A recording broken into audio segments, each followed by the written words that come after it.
الحمد لله نحمده ونستعينه ونستغفره ونؤمن به ونتوكل عليه ونعوذ بالله من شرور أنفسنا ومن سيئات أعمالنا من يهده الله فلا مضل له ومن يضلله فلا هادي له ونشهد أن لا إله إلا الله وحده لا شريك له ونشهد أن سيدنا ومولانا محمدا عبده ورسوله أما بعد فأعوذ بالله من الشيطان الرجيم بسم الله الرحمن الرحيم فلا يغتب بعضكم بعضا أيحب أحدكم أن يأكل لحم أخيه ميتا فكرهتموه وقال النبي صلى الله عليه وسلم الغيبة أشد من الزنا صدق الله وصدق رسوله النبي الكريم ونحن على ذلك من الشاهدين والشاكرين والحمد لله رب العالمين اللهم صل على سيدنا محمد النبي الأمي وعلى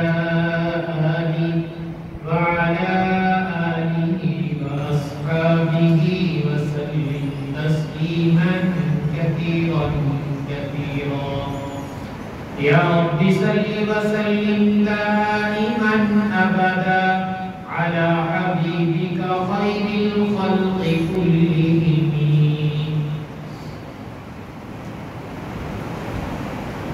گزشتہ جمعے سے زبان کی حفاظت کا بیان چل رہا تھا کہ یہ اللہ تعالیٰ کی نعمت ہے اور اس کا صحیح استعمال وہ انسان کو بہت بلندیاں دلوا دیتا ہے اور اس کا غلط استعمال جو ہے وہ انسان کی پکڑ کا بہت بڑا ذریعہ ہے۔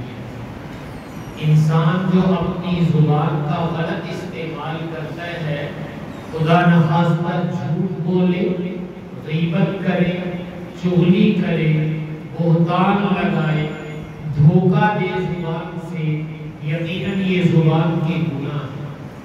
ان گناہوں میں سے ایک گناہ کا تذکرہ، ایک غلط استعمال کا تذکرہ اللہ تعالیٰ نے اس آیت کے اندر کیا ہے۔ حق تعالیٰ فرماتے ہیں وَلَا يَغْتَبْ بَعْضُكُمْ بَعْضًا، ایک دوسرے کی غیبت نہ کیا۔ ایک دوسرے کی غیبت کرنے سے اللہ تعالیٰ نے منع فرمایا ہے۔ یقیناً جب اللہ تعالیٰ اس سے منع فرما رہے ہیں تو یہ کوئی بری چیز ہے۔ اچھی بات سے تو اللہ تعالیٰ کبھی بھی منع نہیں فرماتے۔ تو حق تعالیٰ نے یہ کہا وَلَا يَغْتَبْ بَعْضُكُمْ بَعْضًا، ایک دوسرے کی غیبت نہیں کرنی ہے۔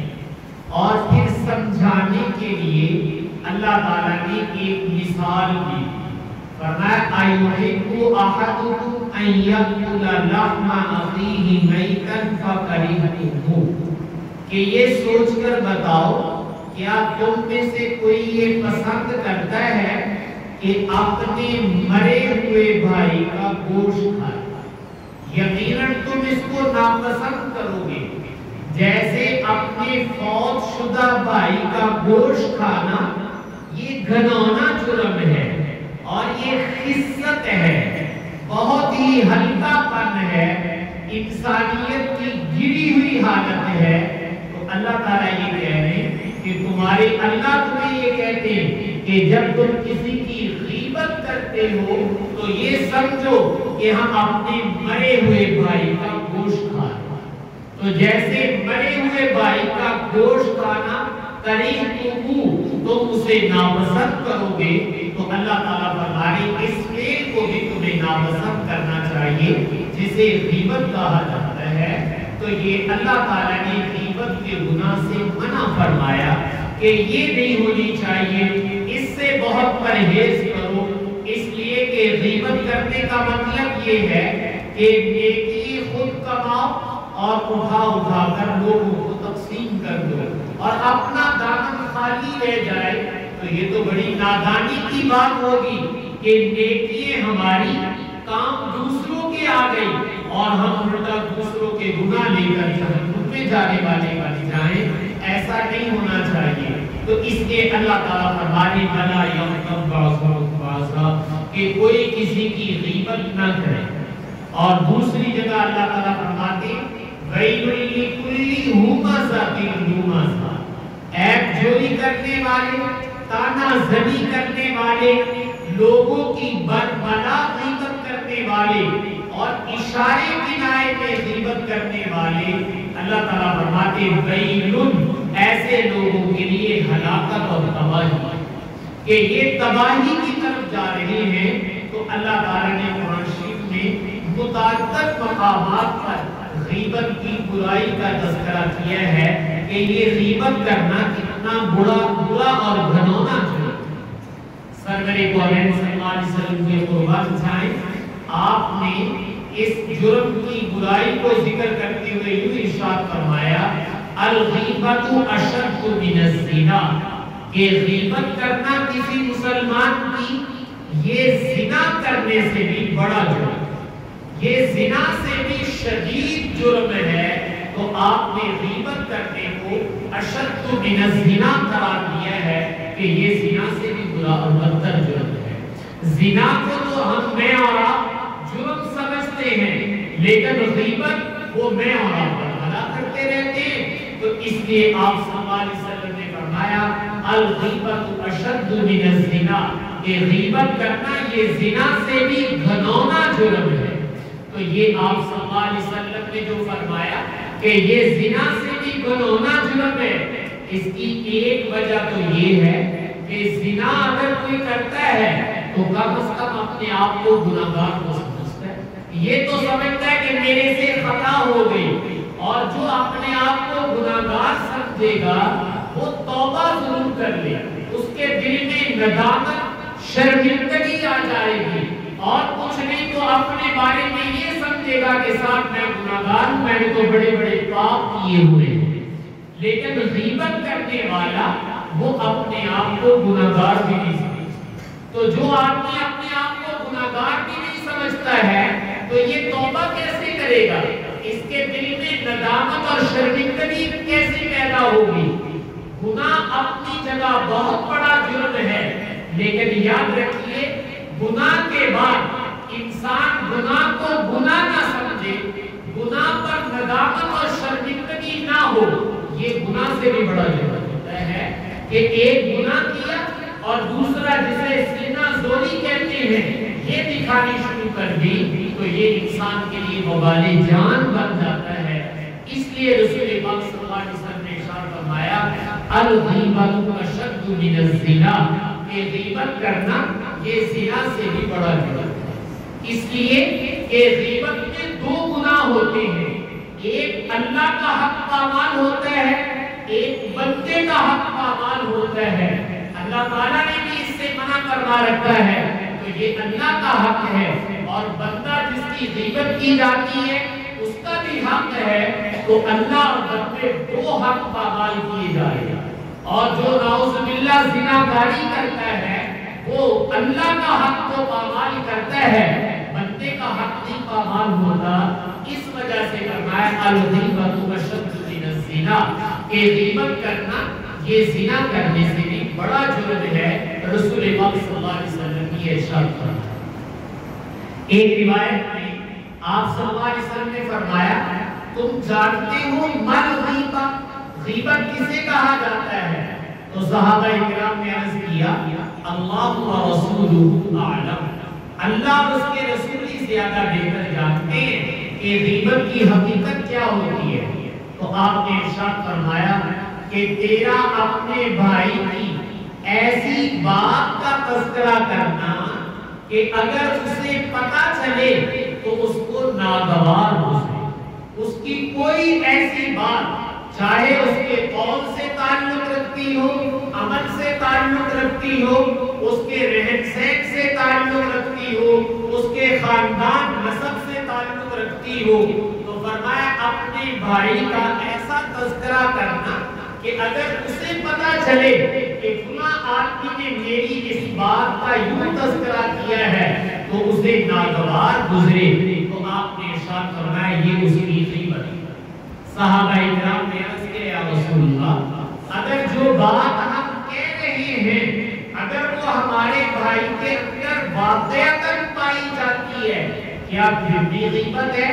تو آپ نے ارشاد فرمایا کہ ہاں جو تم عیب بیان کرتے ہو اگر وہ عیب واقعتاً اس میں پایا جاتا ہے پھر تو یہ غیبت ہے، اور اگر جو تم عیب بیان کرتے ہو وہ تمہارے بھائی میں نہیں پایا جاتا پھر بھی تم بیان کرتے ہو تو اسے بہتان لگانا کہا جاتا ہے۔ تو یہ بہتان ہے۔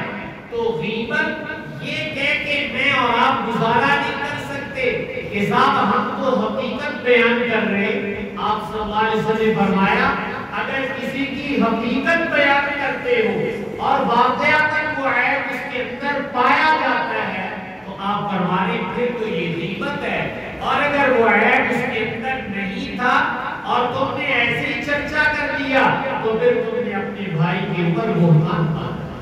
تو آپ صلی اللہ علیہ وسلم نے غیبت کی حقیقت کو بھی واضح فرمایا کہ غیبت بنتی ہی تب ہے کہ اگر اس بھائی کے اندر وہ عیب پایا جائے جو میں اور آپ بیان کر رہے ہیں، تو یقیناً اگر وہ عیب اس کے اندر پایا جاتا ہے اور ہم لوگوں کے سامنے گنگناتے ہیں تو یہ میں اور آپ غیبت کا انتقام کرتے ہیں۔ اگر آپ کے دل میں خیرخواہی ہے اور آپ چاہتے ہیں کہ اس مسلمان کے اندر سے وہ عیب ختم ہو جائے تو اس کا طریقہ شریعت نے اور بتایا ہے، وہ یہ کہ تم خود اس سے ملو اور تنہائی کے اندر اس کو بتا دو کہ بھائی تمہارے اندر یہ کمی ہے، اپنی اس کمی کی تلافی اللہ کے لیے کرو، اس عیب کو جانے دو، آپ اس کو نصیحت کریں، ہاں اس کو آپ نصیحت کریں خیرخواہی کے ساتھ تو اللہ تعالیٰ اس پر اجر و ثواب عطا فرمائیں گے، اور اگر اسے نہیں بتاتے اور لوگوں کے ساتھ میں گنگناتے ہو تو اس پر فرمایا اللہ تعالیٰ پکڑ فرمائیں گے۔ اسی لیے رسول پاک صلی اللہ علیہ وسلم نے ایمان والوں کے بارے میں ایک حدیث میں ارشاد فرمایا المؤمن مرآت المؤمن، کہ ایک مومن دوسرے مومن کا آئینہ ہوتا ہے، شیشہ ہوتا ہے۔ جیسے میں اور آپ شیشے کے سامنے کھڑے ہو تو اگر میرے چہرے پر کوئی داغ دھبا ہے، کوئی اور ایسی چیز ہے تو وہ شیشہ مجھے فوراً بتا دے گا کہ میں اس کو درست کر لوں۔ چونکہ وہ مجھے بتا رہا ہے تو مجھے شیشے پہ کبھی غصہ نہیں آئے گا کہ صاحب تم نے یہ عیب مجھے کیوں بتا دیا، اس لیے کہ وہ خیرخواہی سے بتا رہا ہے۔ اور جب میں شیشے کے سامنے ہٹ جاؤں اور دوسرا آدمی آ کر سامنے کھڑا ہو تو یہ شیشہ پہلے والے آدمی کا عیب دوسرے آدمی کو نہیں بتائے گا، نہیں دکھائے گا کہ پہلے کا چہرہ کیسا تھا۔ تو رسول پاک صلی اللہ علیہ وسلم بھی اہل ایمان کو کہہ رہے ہیں المؤمن مرآت المؤمن، کہ مومن بھی مومن کا آئینہ ہوتا ہے۔ مومن مومن کو تو بتائے لیکن دوسروں کے سامنے نہ بنائے۔ اس سے بھائیوں اپنے آپ کو بہت بچانا چاہیے، اس لیے کہ ہمارے اللہ نے بھی منع کیا اور ہمارے نبی پاک صلی اللہ علیہ وسلم نے بھی اس سے منع فرمایا کہ غیبت نہ کیا کرو، اس لیے کہ زبان سے غیبت کرنا یہ زنا سے بھی بدترین جرم ہے۔ اس کو رسول پاک صلی اللہ علیہ وسلم نے اشد من الزنا کہا، اور اس کے اثرات ماحول پہ کیا پڑتے ہیں رسول پاک صلی اللہ علیہ وسلم کے قربان جائیں، آپ نے کبھی کبھی اس کا اظہار بھی فرمایا۔ ایک دفعہ صحابہ کرام تشریف فرما تھے تو ایسے بدبو آئی جیسے کسی مرے ہوئے جانور، کوئی جانور مر جائے اور وہ پھول جائے پھٹ جائے تو اس سے تعفن پیدا ہوتا ہے، تو وہ تعفن اور بدبو کی مہک آئی تو رسول پاک صلی اللہ علیہ وسلم نے فرمایا تمہیں پتہ ہے یہ کس چیز کی بدبو ہے؟ صحابہ کرام نے عرض کیا یا رسول اللہ یہ کوئی گدھا یا کوئی جانور مرا ہوا ہے اس سے تعفن اٹھ رہا ہے۔ تو آپ نے ارشاد فرمایا نہیں، یہ منافقین نے صحابہ کرام کی غیبت کی ہے، اہل ایمان کی غیبت کی ہے منافقوں نے، اور ان کی غیبت کی وجہ سے ماحول کے اندر یہ بدبو پیدا ہوتا ہے۔ تو کبھی کبھی اللہ تعالیٰ دکھا دیتے ہیں دنیا کے اندر، اصل تو آخرت میں ہے، لیکن بھائیوں میں اور آپ جو اعمال کرتے ہیں، اگر اچھے عمل کر رہے، ذکر، دعا، تلاوت، نماز، تو یقین جانتے اس کے ماحول پر اتنے پاکیزہ اثرات پڑتے ہیں کہ نبی کی آنکھ اور وحی وہ ہمیں بتاتی ہے کہ تمہارا ماحول کتنا اچھا ہوگا۔ اور خدا نہ خواستہ ہم برے اعمال کرتے ہیں تو اس سے بھی ہمارے ماحول پہ اثر پڑتا ہے، اور وہ بھی نبی بتا سکتے ہیں۔ تو آپ صلی اللہ علیہ وسلم نے فرمایا کہ یہ منافقین نے میرے صحابہ کی غیبت کی تھی، اس کی وجہ سے یہ بدبو پیدا ہو گئی ہے جو مرے ہوئے گدھے اور پھولے پھٹے گدھے سے پیدا ہوتی ہے۔ یہ بدبو اس وجہ سے ہے کہ انہوں نے صحابہ کرام کی غیبت کی۔ تو غیبت کرنا اتنا گھنونا جرم ہے کہ کبھی کبھی اللہ تعالیٰ دنیا کے اندر بھی دکھا دیتا ہے۔ ایک روایت میں رسول پاک صلی اللہ علیہ وسلم نے ارشاد فرمایا کہ دیکھو آپس میں ایک دوسرے کی غیبت نہ کیا، اور پھر آپ نے فرمایا وَلَا تَجَسَّسُوا وَلَا تَحَسَّسُوا، کہ ٹو میں نہ لگا رہا کرو، کسی کی طرف یوں کان لگا کر سننا اور کن اکھیوں سے دیکھنا، اس ٹو میں رہنا نہیں ہے کی کر جائے، یہ بڑی جہالت اور نادانی کی بات ہے۔ بھئی کوئی کیا کر رہا ہے اس کو کرنے دو، تم اپنے کام کی طرف لگو۔ ٹو میں لگنا رسول پاک صلی اللہ علیہ وسلم نے اس سے منع فرمایا کہ مومنوں کی ٹو میں نہ لگا کرو۔ اور دوسری فرمائی وَلَا تَحَسَّسُوا، تم ان کے عیب مت تلاش کیا کرو، کسی کے عیوب تلاش کرنا کہ اس کی کوئی برائی مجھے پتہ چل جائے اور میں لوگوں کے سامنے اچھالوں، تو آپ نے فرمایا وَلَا تَحَسَّسُوا، کسی کے عیوب مت تلاش کیا کرو۔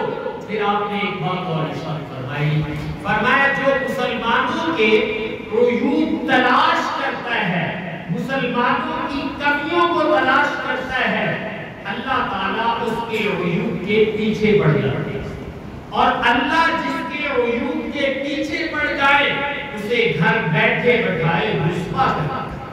تو اس لیے مسلمانوں کے عیوب کے پیچھے پڑنا، تجسس کرنا، ٹو میں لگنا، رسول پاک صلی اللہ علیہ وسلم نے ان باتوں سے منع فرمایا کہ ایسی باتیں نہیں ہونی چاہیے۔ اور صحابہ کرام کے دور میں بعض دفعہ آپ نے بطور تنبیہ اور اپنی امت کی تعلیم کے لیے ایسے واقعات لے کر اشارہ بھی کیا۔ حضرت ماعز رضی اللہ تعالیٰ عنہ یہ صحابی ہیں اور بڑے اعلیٰ درجے کے صحابی ہیں، ان سے غلطی ہو گئی اور یہ رسول پاک صلی اللہ علیہ وسلم کی خدمت میں آئے اور آ کر عرض کیا یا رسول اللہ میرے سے یہ غلطی ہو گئی ہے، میں چاہتا ہوں میں دنیا میں پاک ہو جاؤں، کہیں آخرت میں سزا نہ ملے، مجھے دنیا میں پاک کر دیا جائے۔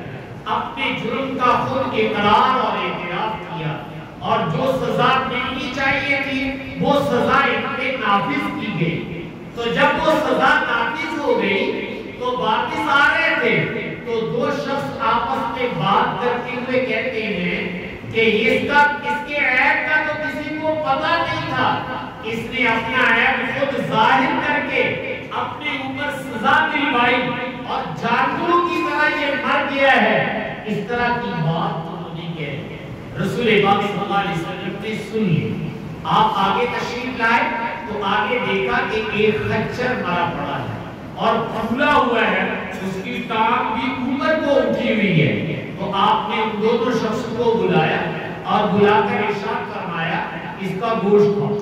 انہوں نے عرض کیا یا رسول اللہ اس کا گوشت کیسے کھایا جائے، کون کھائے گا، یہ تو مردار ہے۔